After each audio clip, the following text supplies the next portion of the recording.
Hey, what's going on, everybody? Today I've had a very interesting day. We started out. Dang it, I think that's not mine. Had a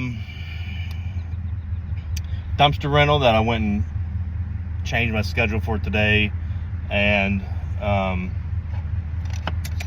went and dumped my trailer. Then called them and let them know I was gonna be a little early because I had it scheduled for 9, and I was gonna show up at like 8:20. So I called him, let him know. Then got to the house and like 8:20, called him, let him know I was there. And then I got called back a few minutes later. It was a contractor I've worked for. Actually, he's a friend of mine. But called back a few minutes later, or he called back, and then's like, oh, my bad, the roofer picked up the stuff last night. Sorry, it was miscommunication because you didn't get back with me, but let me tell you what happened last night was he wanted to know if he could get the dumpster, and I said, yeah, I was rearranging my schedule, and I told him, and then he texted later on that day and said, what time could you be there? And I said, could be there at 9, and that was at like midday or something. Then yesterday evening, probably around 7 or 8, 9, I don't really know, sometime around then, he texted me and said 9 would be good. Okay, so then I left it at that, and then he, whatever, then this morning happened, and he said, well, I was confused, we got confusion because you didn't message me back, and so I thought you weren't showing up, like, I don't know why. I told you 9 o'clock was when I'd be there, and you told me 9 o'clock was good, so I didn't necessarily need to message back. So that was a bad start this morning. Changed my whole schedule for that. Went and dropped off that dumpster, dump trailer, picked up my other trailer from another customer and dumped it, picked up my son, and we headed to a clean out for the property management company we work for. We've done, quite a bit of jobs for. And this one was a little bit different than she texted me and said, hey, we got outside of this property, we have a couch and some trash. I don't have any pictures of it. I don't know what it looks like. We just need it gone. And that was yesterday when we just got back from the beach. Spent last few days down in Galveston. So I'm a little bit red, whatever, but and so she texted me this while I was in Galveston yesterday, and so I told her we'd take care of it Thursday, which is today. And so, but she said she just needed it gone today. She didn't know how much it was. I said, that's cool. And then she texted back eventually another time and said, hey, could you also knock on the door and talk to the tenant and see if there's anything else that they want gone that you could just haul off while you're there. We'll go ahead and pay for it because we really just want these people to get out of there. And so I'm like, okay, that's, this is the same company that, I don't know, a couple months back, they tell me, go to this property. It may not be secured yet, and then come to find out somebody had kicked in the door. I put a video on here. Somebody had kicked in the door, and they were inside of it. And so, that was a little bit of a hairy situation. So today was a little bit out of the character. I don't usually deal with the tenants, and these type of tenants that these people have, that this property management company has are not, stellar people. I've been going to the same places sometimes 2 or 3 times in the same year to evict or clean out, from somebody that's been evicted. So they don't necessarily have the top of the line clients. And so I was a little bit skeptical on doing this because I've never really, I didn't know how to approach it. So my son and I showed up. We drove way out there. And today also I had a meeting at 1 o'clock. It was going to be scheduled at 1. I found out around 9 or 10 with that storage shed building company that I kind of mentioned about in another video. And so this was at like 11:30. We were showing up at this property. We were going to be there at 11:30. We made it about 11:40. It's an hour and 9 minutes from my house. And so I knew we pretty much had to just throw stuff in the trailer and get out there as fast as we could because I needed to be gone by like noon so that I could meet up with this company who's going to meet me out on a lot, and we're going to look over the lot and talk about the sheds, that I possibly will be taking over. And so we got there. I drove by the property, and I could see it's a mobile home, and this mobile home was completely boarded up, all the windows and door, and there was a car sitting it was right up against the road basically, and there's a car sitting right there on the side of the road when I drove by, and I could see there was somebody inside of it. And I could see all the trash in the yard. Not a lot of trash. Basically what it looked like was there's some trash cans and a lot of trash bags in the trash cans, and over time you could tell animals and somebody have been getting into the trash cans and spreading it out. So it wasn't too bad. But so we drove, I drove on by so I could talk to my son and kind of get our bearings together so we could figure out, because I'd never been in this situation, and I could see that the person was in the car. I could tell that clearly this whole place was boarded up. What I figure is there's no power and water inside this property. Since they're wanting them out of there, they must be squatters, or they've been evicted or something and they're not leaving. It was just one individual inside the car.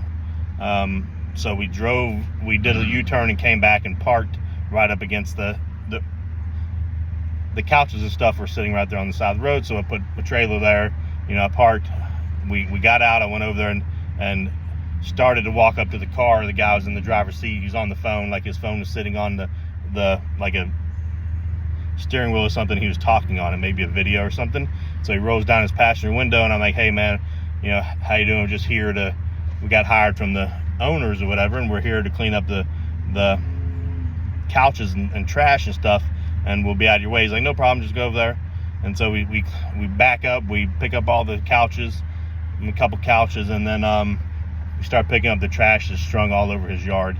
After a few minutes of it, he comes out and he walks over to me, and he's like, he's pretty cool, but he's like, man, I didn't know y'all were picking up all that. You don't have to do none of that. That's the city's job. They should have been doing that. Like, we've paid them the last 3 months or 3 weeks or something, and they haven't picked it up at all. And and they're just, I don't know why they're doing this. They're just skipping us, and it's a big old pile of trash in like 4 trash cans. And I'm like, no, man, don't worry about it. That's what we're here for. The company hired us. We're going to go ahead and pick up this stuff over here at least. And, we charge by the trailer load, so we needed more in there anyway. So, that's just how it works. So I talked to him for a minute. He was talking about he's saying that he made his payments the last 3 times. And he even said, today's Thursday and the trash guys just drove by and they left my stuff there and they still didn't pick it up. Well, that don't make any sense if you made 3 payments and they still haven't got it. So over 3 weeks or 3 months, I don't know. I guess it probably wouldn't have been 3 months. He might have said 3 weeks, because it was a large pile, but it sure wasn't 3 months worth.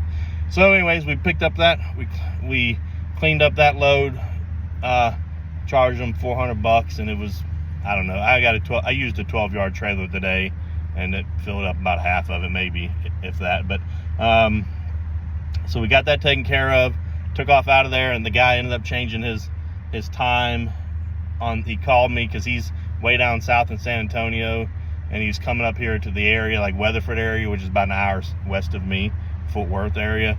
And he was meeting up with another shed dealer there. And so he called me, and we ended up meeting at 2, set it for 2. So I show up at this dealership, which is where I keep my trailers at. And my friend has a shed business there already, a storage building business there, and he sells a different type of shed. And so I sat here and talked with this guy. I'd already talked to him on the phone 20-30 minutes the other day, and pretty much got all the gist of it. He just wanted to see the lot and kind of finalize the last things. And so here's what he gave me here, which is pretty cool. Store more portable buildings. That's what that lot there is going to be. I'm going to be a authorized dealer to sell portable buildings for Store More, which is actually a really great company. If you don't know much about the storage buildings, you could look them up. They've been in business, I think, about 8 years. And it just seems to be a great organization. Like the other guy, I'm not going to really talk, maybe I said their buildings in the past, I don't know, but he sat and talked with this guy as well, and I mean, they're legit. It's going to be a really good opportunity. The only thing it's going to change is, which is understandable, I would pretty much be expected to have somebody on the lot during my open hours, and they will have my open hours set up on my website. That I'll have a website and everything, and the hours open will be there, and so they expect somebody to be there whenever it's open. So that is going to bring me into an issue of because I got all these other kinds of businesses I run, so I have to figure out how that's going to work. But I have already done, I do a lot of research when I come into things like this. I've already spoke to other Stormore dealers, who aren't necessarily affiliated with the corporate or with the regional managers or whatnot. They're just dealers like I would be, and I'm very happy with the volume amount that they're selling. It's well more than I was expecting. Excuse me. So it's not, it almost turns it from not really a part-time into definitely a full-time, and will probably match my junk removal, if not more. I mean, junk removal's hit and miss, but it will probably, I imagine it's going to be higher than my junk removal. And so, it's moving forward. I don't know how it's going to work. We'll see. I'm usually like a pretty fluid guy and just kind of go with the flow until I can find something, that's going to keep my interest. And this really seems like cool. It's a great company. Stormore Portable Buildings. I love the way I love the structure that they have, and I mean, not the sales guy, but the manager, regional manager. I mean, he's just on point, man. He made it pretty good. So that's what I'm going to be doing. I actually will be signing my lease tomorrow, with taking over that lot where I have my trailers. I'm going to be taking it over April 1st. I don't necessarily know if I'll be up by then. I'm going to be doing as much work as I can to get up as fast as possible. I technically can be up right now. It's just I don't have buildings in place, but I could be selling buildings. So, I'm going to start, the social media stuff and figuring out how I'm going to go about doing that. When you look at the portable buildings and like the storage sheds and stuff, that's not like junk removal at all. Like when you go on YouTube, there's really only one person that pops out more than, I guess pops out at all in the US. There's really only 4 to 5 to 6, 7 that I can find total on YouTube talking about, other shed dealers.